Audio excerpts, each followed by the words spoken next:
Qué gusto poder estar delante de ustedes, qué privilegio esta mañana que el Señor nos ha brindado esta oportunidad. Yo quiero, hermanos, tomar unos minutos primero para decirles que esta es mi primera aparición en público. ¿Qué les parece? Sí, luego de cosas, de situaciones que hemos vivido, especialmente en mi vida, estamos recordando un aniversario, el primer aniversario de haber pasado por el COVID. ¿Cuántos pasaron por el COVID? No muchos, qué bueno, mejor. Me alegro porque a nadie se le desea una cosa de esas. Así que yo esta mañana, hermanos, quiero primero honrar a Dios. Quiero darle la gloria a Él. Es un año, hermanos. Es un año de la situación gravísima por la que estaba. Y aquí está mi familia, le doy gracias a Dios por ellos, porque fueron un puntal muy fundamental en mi vida, apoyaron muchísimo y doy gracias a Dios porque me dio una nueva oportunidad. Estoy aquí parado delante de ustedes solo por la gracia de Dios. Y como dijo el portero de la selección, todavía estoy vigente. Así que gracias a Dios por esa oportunidad del Señor. Así que, ¿cuántos están contentos? ¿Cuántos están alegres? Alegres, contentos. El Señor nos da nuevas oportunidades. El Señor dice que nos da nuevas misericordias cada mañana. Así que de eso nos vamos a aferrar. Y vamos esta mañana a compartir 2 de Corintios 8. Los hermanos han estado compartiendo ya durante todo este tiempo lo que es 1 de Corintios y ahora 2 Corintios. Y me ha tocado en esta oportunidad la bendición de poder compartir 2 de Corintios. En los 7 capítulos anteriores, Pablo había estado hablando sobre el consuelo de Dios, sobre el vivir cristiano. Pero en estos 2 capítulos, que es el 8 y 9, Pablo habla del dinero. ¿A cuántos les gusta el dinero? Sí les gusta, ¿no? Por eso se ríen. Sí nos gusta, claro que sí. Con dinero podemos hacer muchísimas cosas. Pero no vamos a hablar del dinero ahora, no vamos a sacarles dinero, así que tranquilos, descansen, hermano.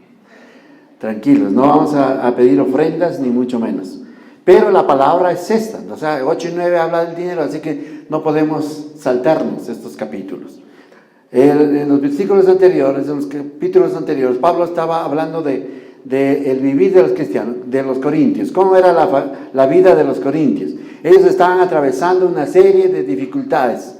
Había muchos conflictos, había muchas cosas que no estaban bien. Entonces tuvo que Pablo escribir una segunda carta para llamar la atención de los corintios, de tal manera de que ellos arreglen las situaciones para que vayan mejorando y vayan creciendo en la fe, en la palabra, en todo. Esta iglesia es una iglesia muy próspera. Tenían muchísimo que dar estos hermanos de Corintios, pero por las situaciones que atravesaban se estaban como deteniendo ahí. Y últimamente, por último, asomaron unos superapóstoles, de los que la Biblia habla que son falsos, ¿no es cierto? Falsos apóstoles, falsos profetas. Entonces, estos vinieron como a querer destruir lo que Pablo estaba haciendo. Lo pusieron en contra de Pablo a los hermanos de Corinto, y entonces esto ocasionó un grave conflicto. Pero gracias a Dios que los corintios entendieron de que estaban en un error, que no era como le estaban pintando estos falsos apóstoles, y entendieron. Y eso es lo que Pablo dice en capítulo 7, que se goza, le da gracias a Dios porque finalmente los corintios se arrepintieron y volvieron a los caminos del Señor. Así que por esa parte estamos muy bien. Pero ahora Pablo dice que también, aparte de dar todo lo que estaban los hermanos haciendo, es bueno también que aprendan a ofrendar. Y en este capítulo, Pablo, a través de principios que están acá en la palabra, va a enseñar al pueblo de Corinto cómo debían ofrendar y cómo diezmar. Así que vamos a la palabra, hermanos. 2 de Corintios, capítulo 8, versos 1 y 2.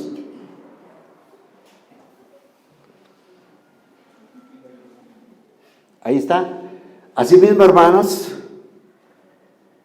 os hacemos saber la gracia de Dios que se ha dado a las iglesias de Macedonia.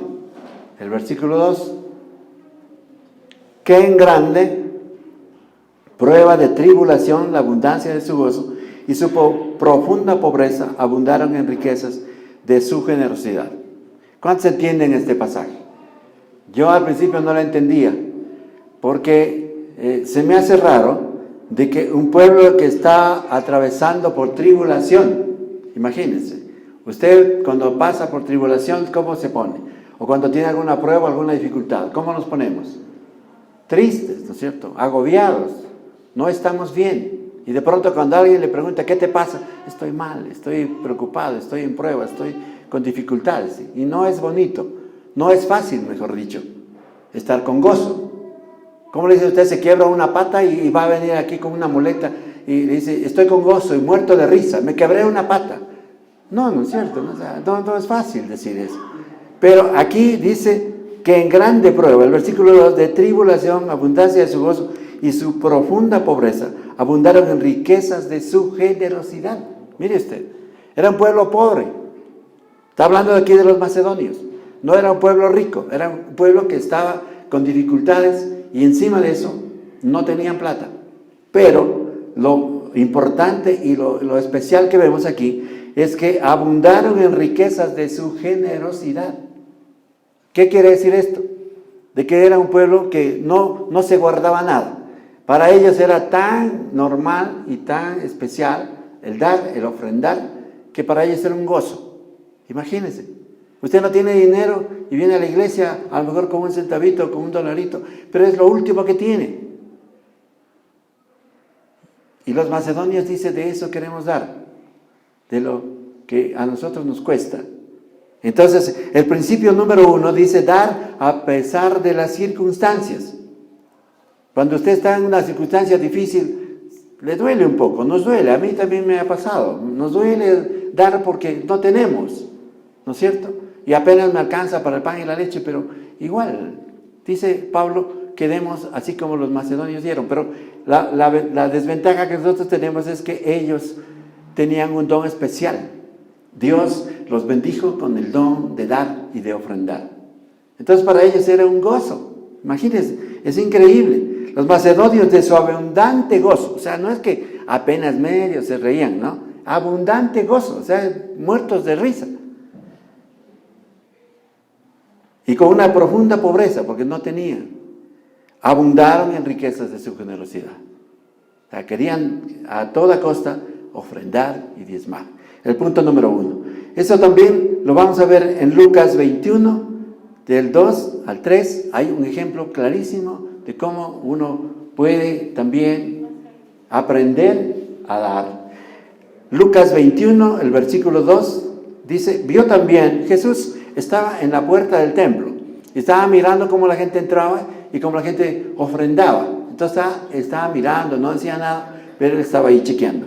Vio también a una viuda muy pobre que echaba allí 2 blancas, 2 moneditas, ¿qué sería? Como 10 centavos. ¿Qué hace usted con 20 centavos? Un pan, ¿no es cierto? Un pan de 20, pero llevaba al templo. ¿Qué se hace aquí en la iglesia con 20 centavos? De pronto no ayuda mucho, pero vamos a ver el versículo 3. Y dijo en verdad Jesús que esta viuda pobre echó más que todos. Miren, había gente rica, había gente adinerada, había comerciantes, había empresarios. Todos llegaban y ponían de lo que les sobraba. Pero Jesús, como estaba chequeando, vio que la viuda echaba lo único que tenía. Y a lo mejor se quedó sin comer ese día. Pero ella de su corazón puso en la canasta. ¿Ya? Entonces, ¿qué vemos aquí? Que no es tanto lo que damos, sino que es el corazón. Jesús estaba ahí parado y estaba viendo. Y él dijo, de verdad, esta viuda pobre echó más que todos. Así que, hermano, no es tanto la cantidad, no es tanto lo abundante de la ofrenda. Lo abundante tiene que ser el corazón. ¿Cómo es que vamos a ofrendar? ¿Cómo vamos a dar? ¿De la abundancia de nuestro corazón? ¿O por obligación, o por necesidad, o ya, para que no digan nada, que el anciano me vea que estoy ofrendando? No, eso Dios no lo está mirando. El principio número 2, dar con gozo, versículos 2 y 3. Volvemos otra vez a 2 Corintios 8, los versículos 3 y 4. Ya hice algo que no se debe hacer, pero bueno, perdonen, hermanos. Dice el versículo 3, pues doy testimonio de que con agrado han dado conforme a sus fuerzas y aún más allá de sus fuerzas. Y el versículo 4 dice, pidiéndonos con muchos ruegos que les concediésemos el privilegio de participar en este servicio para los santos. El don que ellos recibieron, hermanos, recuerden, era un don de gracia. Se los dio el Señor. Entonces, para ellos era un gozo, era un privilegio participar en el servicio a los santos. Ahora, aquí en el versículo 4, dice, pidiéndonos con ruegos. Mire, era una iglesia pobre, era una iglesia que no tenía mucho, pero ellos querían dar, querían ofrendar y le rogaron a Pablo, Pablo, por favor, mira, no nos dejes, queremos ofrendar. Eso es para nosotros un privilegio y lo hacemos con gozo, con alegría. Así que por favor recibe esta ofrenda. De pronto no era mucho, porque como digo, era una iglesia pobre. Pero el corazón de ellos era que no querían quedarse con la bendición de poder dar. ¿Cuántos de nosotros hemos venido con ese corazón a la iglesia? Qué lindo, ahora voy a ofrendar y voy a diezmar y vengo así con gozo. ¿Cuántos han venido así? Y cuando pasa la canasta, ¿qué pasa? Y ese rato me acuerdo tengo que ir al baño. O me pongo a leer la Biblia ese rato, y me hago el desentendido mientras pasa la canasta. De repente pasa eso, ¿no es cierto? Bueno, pero aquí el mensaje es que tenemos que dar con gozo, con alegría. En una ocasión un pastor dijo, tienes que dar hasta que te duela. Imagínense que la ofrenda tiene que ser abundante hasta que te duela. Entonces yo me quedé pensando y digo, no, pues yo doy el diezmo y no me duele. Entonces mejor me quedo solo con el diezmo, porque si doy ofrenda me va a doler. ¿Será que eso es así? No, hermanos. Fíjense los macedonios, con gozo, con alegría, estaban en tribulaciones. Ellos no sentían ningún dolor. La palabra no dice que demos con dolor. La palabra dice que demos con gozo, con alegría. Eso dice el segundo principio, que es dar ¿con qué? Con gozo. Muy bien. Vamos al principio número 3, versículo 5. Y no como lo esperábamos, sino que asimismo se dieron primeramente al Señor y luego a nosotros por la voluntad de Dios. Primeramente, acuerda esa palabra. ¿Qué quiere decir primeramente? Al inicio, al comienzo, ¿no es cierto? Primeramente, o sea, sin dejar de descuidar el resto, pero voy a hacer primero esto. Primeramente, dice, se entregaron al Señor y luego a nosotros. Entonces los macedonios lo que hicieron es buscar primeramente el reino de Dios y su justicia.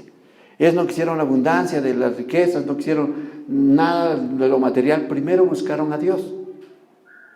Y aquí tenemos un ejemplo muy, muy claro de lo que Jesús hizo por nosotros, por usted, por mí, por todos. ¿Qué hizo Jesús? Se entregó por nosotros.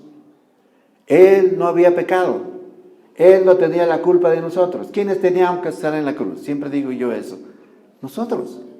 Pero vino Él, enviado por su Padre, como una ofrenda, y se entregó por nosotros. Mire lo que pasó Jesús. ¿Cuánta cosa pasó? ¿Cuántas situaciones terribles pasó Jesús por nosotros? Se entregó por nosotros. Cuando Jesús estaba cerca de la cruz, mire, Él era un ser humano, sentía dolor como nosotros. Dijo, Padre, pasa de mí esta copa, pero no se haga mi voluntad, sino la tuya. Él sabía que tenía que entregarse, sabía que tenía que ir a morir en la cruz, sabía que tenía que morir por los pecadores, pero sintió dolor. Y dijo, Señor, pasa de mí esta copa.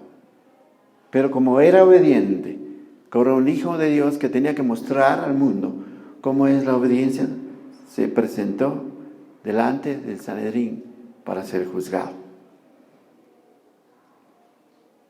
Dios no quiere entonces otra vez tu dinero, Él lo que quiere es tu corazón, pero primero lo vamos a hacer a la manera de Jesús. El versículo 6 dice, de manera que exhortamos a Tito, para que tal como Él comenzó antes, asimismo acabe también entre vosotros esta obra de gracia. Pablo dice que va a enviar a Tito para que recojan una ofrenda.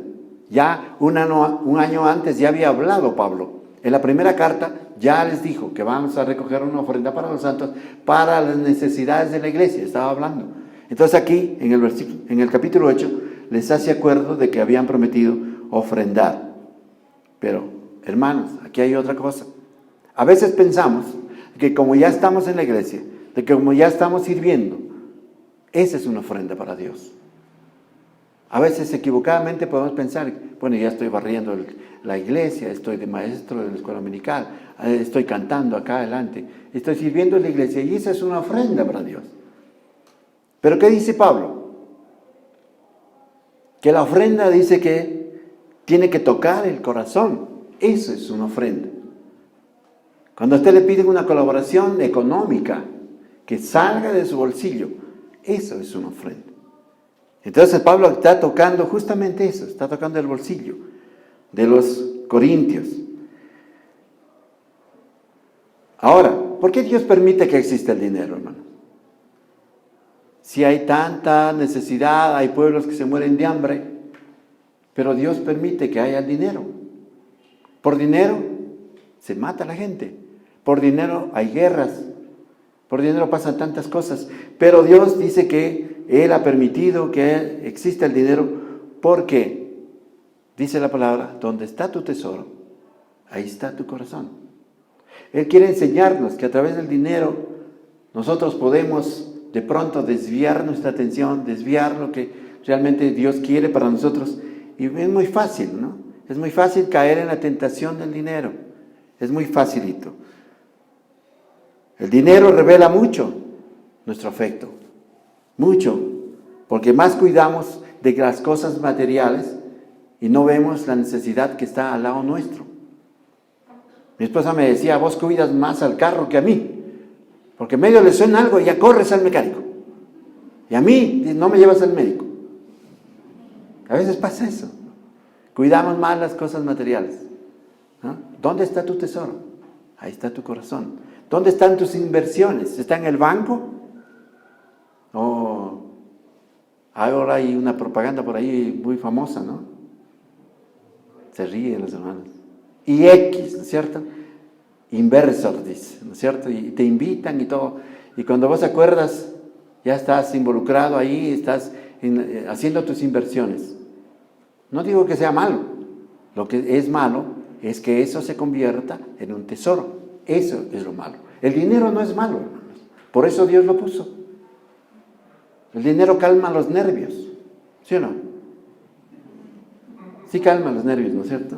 Y es bueno porque a través del dinero puedes hacer muchas cosas, ¿no? Y puedes también ayudar a otras personas. Pero lo que Dios nos está enseñando aquí, a través de Pablo, es de que eso no se convierta en un ídolo, ¿no?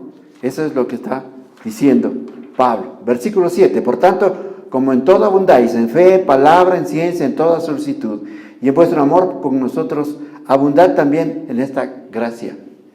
Versículo 7. Versículo 8 dice, no hablo como quien manda, sino para poner a prueba por medio de la diligencia de otros, también la sinceridad de vuestro amor. Pablo estaba elogiando a los corintios porque ellos sobresalían en muchos dones, en muchos talentos. Era gente muy preparada, era gente que tenía facilidad de palabra para compartir el evangelio, tenía muchas habilidades, eran gente que realmente se preparaban, estaban al día en todo. Pero Pablo les dice que ahora les está recordando que así como ellos han sido tan buenos en ciertas habilidades que Dios les había dado, también es bueno que ellos también aprendan a diezmar, aprendan a ofrendar, aprendan a dar. De eso está hablando Pablo aquí en estos dos versículos. ¿Por qué razón?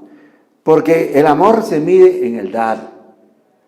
Mire, los corintios eran excelentes personas, tenían tantos dones, pero les costaba dar. Era gente que tenían dinero, eran comerciantes, era una ciudad muy próspera, pero les costaba dar. Es por eso que ahora les está recordando de que tenían que cumplir con lo que habían prometido. Ahora, el versículo 9 dice, porque ya conocéis la gracia de nuestro Señor Jesucristo, que por amor a vosotros se hizo pobre siendo rico, para que vosotros con su pobreza fueseis enriquecidos. El modelo es el Señor Jesucristo mismo. Él era rico, dueño del oro y de la plata, dueño de todo el mundo, pero se hizo pobre por nosotros. Imaginemos lo que se debe sentir, lo que debe haber sentido Jesús al haber nacido en un pesebre. Imagínense. En este tiempo, en nuestros días, eso ya no se ve. Ya hay hospitales, ya hay centros médicos, ya hay tantas ayudas para que un niño nazca. Pero en ese tiempo Jesús tuvo que ir a nacer en un pesebre. No tuvo ni una cama, ahí le hicieron solamente un colchoncito de paja, ¿no es cierto? Vino a esta tierra, a un lugar como Belén, vino a vivir en Nazaret. ¿Qué hizo en Nazaret? Ayudaba a su padre, que era un carpintero. Entonces tuvo que pasar muchas vicisitudes, muchas pruebas, Jesús. Y por último murió en la cruz y fue sepultado en una tumba, en una oscura tumba. Imagínense todo lo que tuvo que vivir Jesús para mostrar que realmente la gracia de Dios estaba con la humanidad, porque Él murió por todos. Vamos ahora al principio número 4, dar de buena voluntad. ¿Qué versículo estamos? Versículo 10. Y en esto doy mi consejo, porque esto os conviene a vosotros, que comenzasteis antes, no solo a hacerlo, sino también a quererlo desde el año pasado. Versículo 10. Esto nos indica entonces que los corintios se habían hecho una promesa. Pablo le está recordando, ustedes prometieron, ahora tienen que cumplirlo. Entonces aquí Pablo hace una alegoría de cómo uno puede muchas de las veces caer en la tentación de ser bien intencionados. No, pues yo si diera una gran ofrenda. A veces nos hemos caído nosotros también, si me subieran el sueldo, si ganara $2,000. Y de pronto te suban el sueldo a 2,000, dices, no, a lo mejor si me dan 3,000. Y estamos ahí, ¿no? Guardando el dinero y con el bolsillo ahí apretando para que no vean que tengo dinero. De repente pasa eso. Y las intenciones no cuentan. Un predicador decía que el infierno está lleno de gente bien intencionada. O sea, gente que murió en el intento, gente que nunca abrió su corazón y recibió al Señor Jesús en sus vidas. Entonces, de eso también Pablo está hablando acá, de que la intención no cuenta. Vamos adelante, el versículo 11. Ahora pues llevar también a cabo el hacerlo, para que como estuvisteis prontos a querer, así también lo estéis en cumplir conforme a lo que tengáis. Versículo 12. Porque si primero hay la voluntad dispuesta, será acepta según lo que uno tiene, no según lo que no tiene. Esto es importante. Vamos a detenernos aquí por un momento. En 1 Corintios 16 ya habíamos estudiado de que cada uno dé como haya prosperado. Cada uno dé conforme a la que prospere. Tengo un trabajo, gano tanto, ¿cómo he prosperado? ¿Cuánto puedo dar? ¿Cuánto siente mi corazón ofrendar? Aquí no se obliga a nadie a que dé tanto o tenemos una tarifa.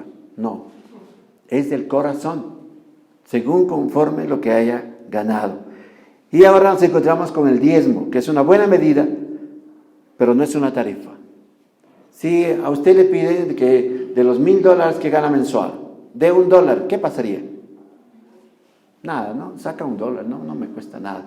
Y si le dicen que de pronto que dé $10, también, ¿no? Se puede ofrendar y se puede dar $10.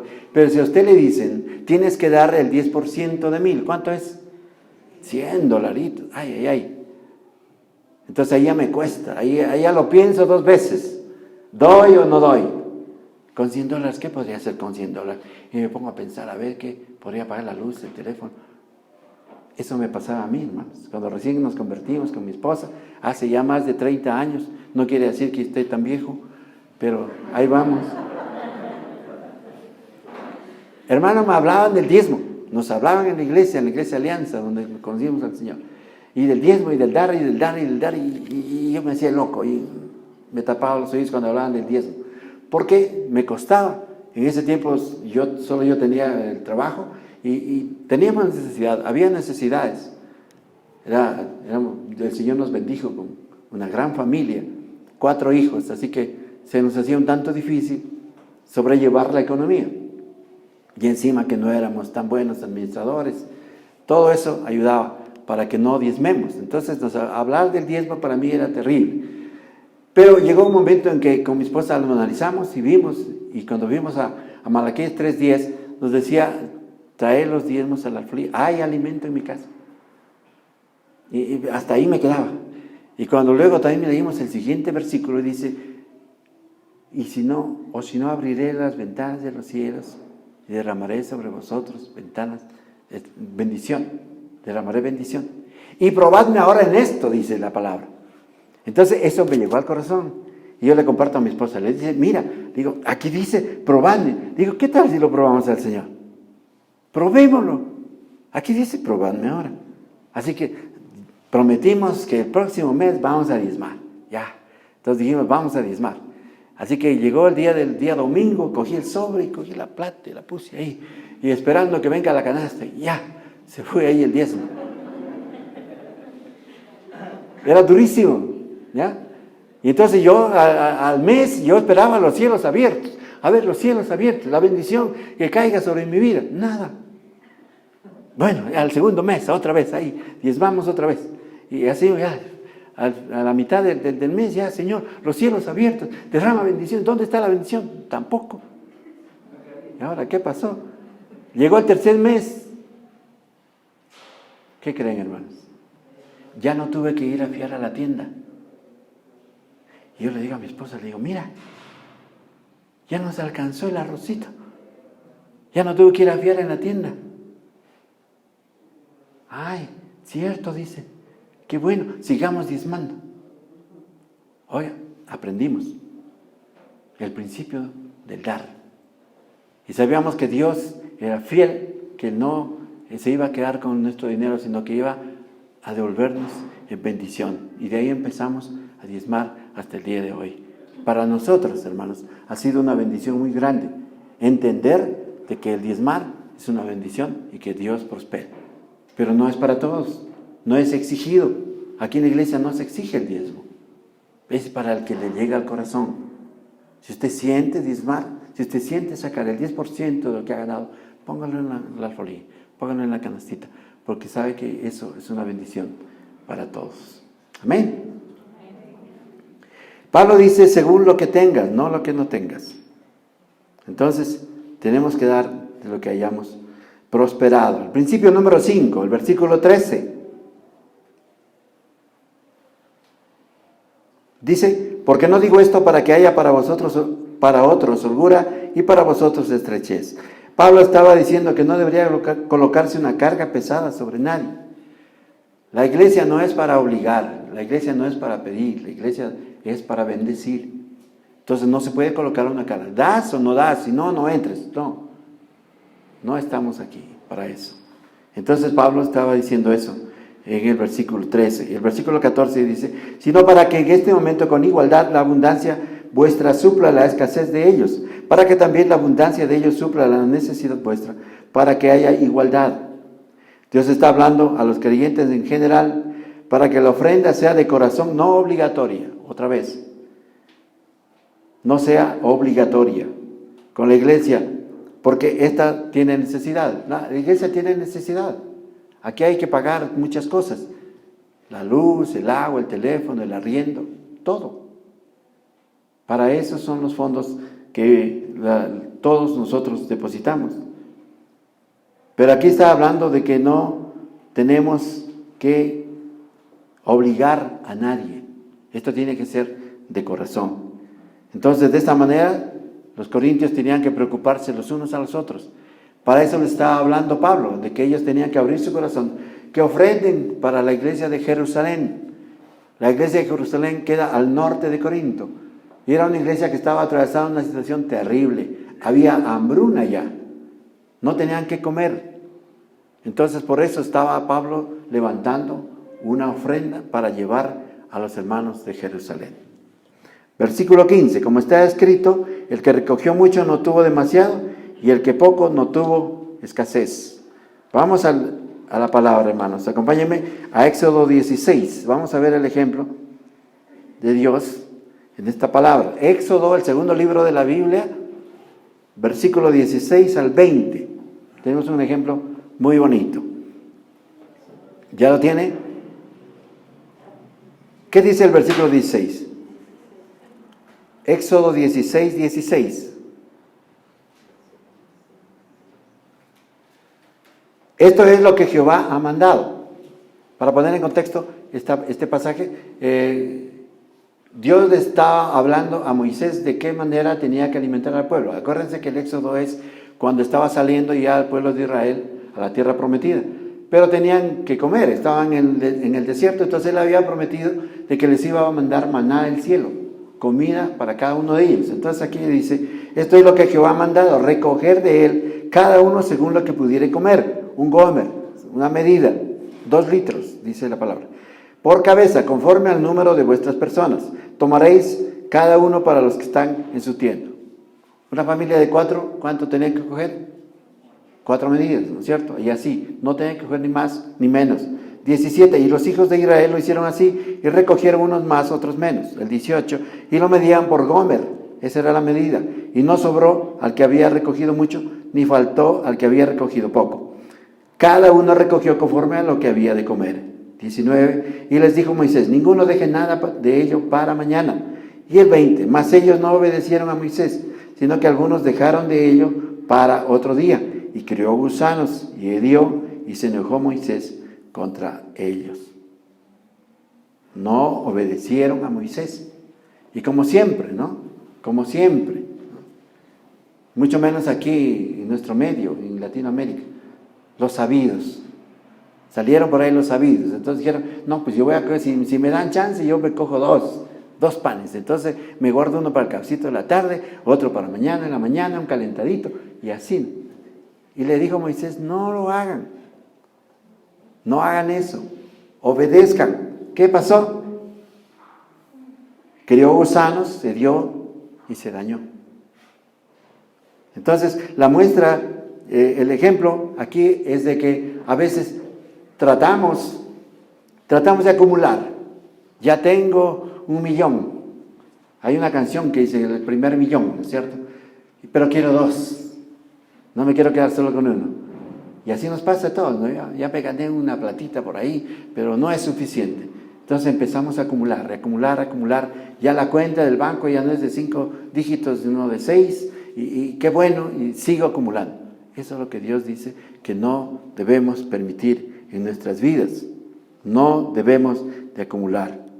La recolección de maná por parte de los israelitas en el desierto era una ilustración apropiada de la participación común de los recursos, porque habían hermanos que habían recogido más de lo que ellos necesitaban, pero lo compartían con los otros. O sea, no se quedaban con eso que habían recogido y lo compartían, y había para todos.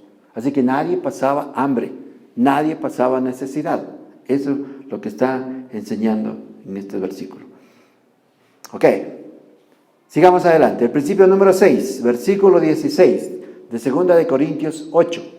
Volvamos otra vez al pasaje de 2 de Corintios 8. El principio número 6 dice, da responsablemente. Versículo 16. Ahí está. Pero gracias a Dios que puso en el corazón de Tito la misma solicitud por vosotros. El 17. Pues a la verdad recibió la exhortación, pero estando también muy solícito por su propia voluntad, partió para ir a vosotros. El 18. Y enviamos juntamente con él al hermano cuya alabanza en el Evangelio se oye por todas las iglesias. Da responsablemente. Pablo había enviado a Tito con la carta y con la responsabilidad de recoger la ofrenda. Él confiaba mucho en Tito. Sabía que era un hombre íntegro, que una persona seria, una persona que muy honrada. Entonces envió a Tito para que recogiera la ofrenda. Y el versículo 19. Y no solo esto, sino que también fue designado por las iglesias como compañero de nuestra peregrinación para llevar este donativo que es administrado por nosotros para gloria del Señor mismo y para demostrar vuestra buena voluntad. Aquí está hablando de que ya se suma a la comisión, a la comitiva, una persona más. Ya no está solo Tito, hay una persona que va a acompañarlo. El versículo 20. Evitando que nadie nos censure en cuanto a esta ofrenda abundante que administramos. ¿Por qué hacía Pablo esto? Porque usted sabe que cuando hay dinero es muy delicado y la tentación es muy grande. Y si los hermanos estaban ahí recogiendo una ofrenda, de pronto podía pasar algo. Entonces, para evitar cualquier chisme, cualquier murmuración, Pablo envía a 2 hermanos. Él quería ser responsable con los dineros que iban a aportar los corintios. Y no quería que se le pase por la mente a ninguno el hecho de sustraer o querer agarrar algo para ellos. Entonces, eso es lo que cuidaba Pablo. Por eso puso a 2 hermanos para que hagan este trabajo. El versículo 21 dice, procurando hacer las cosas honradamente, no solo delante del Señor, sino también delante de los hombres. Honradamente. Son dineros del pueblo, son dineros de los hermanos, son dineros de los macedonios. Acuérdense con qué esfuerzo y sacrificio ellos daban. Y no se podía malversar los fondos. Se tenía que manejar de una manera muy responsable. Entonces, por eso pusieron ahí no solamente 2, sino 3. Al final se agregó también otro hermano, y ya lo vamos a comentar eso. Respecto al manejo honrado, queremos comentarles, hermanos, que aquí en Iglesia Arco se manejan las finanzas a través de una comisión. Esta comisión se encarga del cuidado del dinero para que el pastor de la iglesia, nuestro hermano anciano de la iglesia, no toque ningún dinero, no sea parte de esta comisión. Es una comisión aparte de los ancianos de la iglesia, que son los que llevan adelante las finanzas. Y esto se lo hace de manera transparente, de manera honrada, de tal manera que llega al final del año y se presenta un informe económico. Y los que ya están aquí más tiempo conocen y dan fe de eso. De tal manera de que podamos ser responsables, transparentes con el manejo que cada uno de nosotros depositamos aquí en la iglesia. Amén, hermanos. Versículo 22. Enviamos también con ellos a nuestro hermano, cuya diligencia hemos comprobado repetidas veces en muchas cosas, ahora mucho más diligente por nuestra confianza que tiene en vosotros. El 23. En cuanto a Tito, es mi compañero y colaborador para con vosotros. Y en cuanto a nuestros hermanos, son mensajeros de las iglesias y gloria de Cristo. Una tercera persona se suma. Y esta persona probablemente era también un representante de las iglesias de Macedonia, que iba a estar ahí chequeando que las cosas se lleven con orden y con transparencia. Así que no quería ningún sobresalto, Pablo. No quería que de pronto venga alguna mala noticia de todo lo que estaban programando. Así que eso es lo que Pablo está enseñando aquí, de que cuando se trata de dinero, tenemos que ser muy cautelosos. Porque ustedes saben, el dinero de repente se pega en las manos y dicen, no es culpa, ¿no? Y no es así, tenemos que ser muy cuidadosos de eso. El versículo 24, para terminar, dice, mostrad pues para con ellos ante las iglesias la prueba de vuestro amor y de nuestro gloriarnos respecto de vosotros. Hasta ahí, hermanos, el versículo 24 y el capítulo 8 que en esta mañana nos ha tocado compartir. Espero que cada uno de ustedes haya recibido la palabra. Es la palabra de Dios, no es lo que nosotros pensamos, es lo que Dios está enseñando a la iglesia. Damos gracias a Dios por la palabra. Pónganse de pie, hermanos, les invito para orar un momento. Pablo está hablando de que el dinero no se pegue a nuestro corazón. El dinero no es malo, hermanos, el dinero es bueno. Solamente debemos saberlo administrar. La Biblia dice que es más bienaventurado dar que recibir. Y eso lo sabemos, lo hemos aprendido, lo hemos escuchado. Cuando hablamos del dar, no es dar a la iglesia. Hay hermanos que tú tienes a tu lado y tú puedes compartir. En Proverbios 19:17 dice que cuando damos al pobre, prestamos a Dios. ¿Quiere usted prestarle a Dios? Yo sí. Así que ofrendemos, diezmemos, demos con alegría, demos con gozo, porque la ama al dador alegre. Queda en su corazón entonces esta palabra que el Señor nos está enseñando en esta mañana. Cierre sus ojos, vamos a orar. Padre, te damos gracias por esta palabra, por esta enseñanza. Señor, porque nuestro corazón a veces cuando se nos toca el bolsillo, el Señor se pone duro.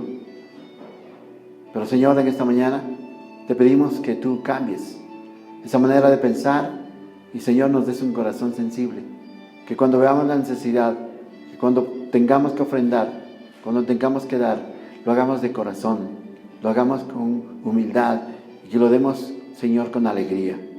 Señor, que no demos por necesidad, sino que lo demos con gozo. Así dice tu palabra, Señor. Gracias por esta mañana preciosa. Gracias por mis hermanos. Yo bendigo sus vidas. Y, Señor, que este tiempo, Señor, tú seas hablando a sus corazones. Y que seas tú, Señor, llenando sus casas, sus hogares de bendición hasta que sobre y abunde. Lo creemos por fe en el nombre de Cristo Jesús. Amén y amén. Que el Señor nos bendiga, hermanos. Muchas gracias por estar con nosotros. La iglesia es como un arco. Un arco transporta agua y Cristo es el agua viva. Un arco nos conecta y como iglesia debemos conectarnos con la gente, velando por los intereses de los demás. Un arco es la fuerza que envía valientes hombres de Dios. Y un arco genera unidad entre dos cosas separadas, Dios y el hombre. Esa es la iglesia, la esposa. Vivamos la iglesia, seamos el arco.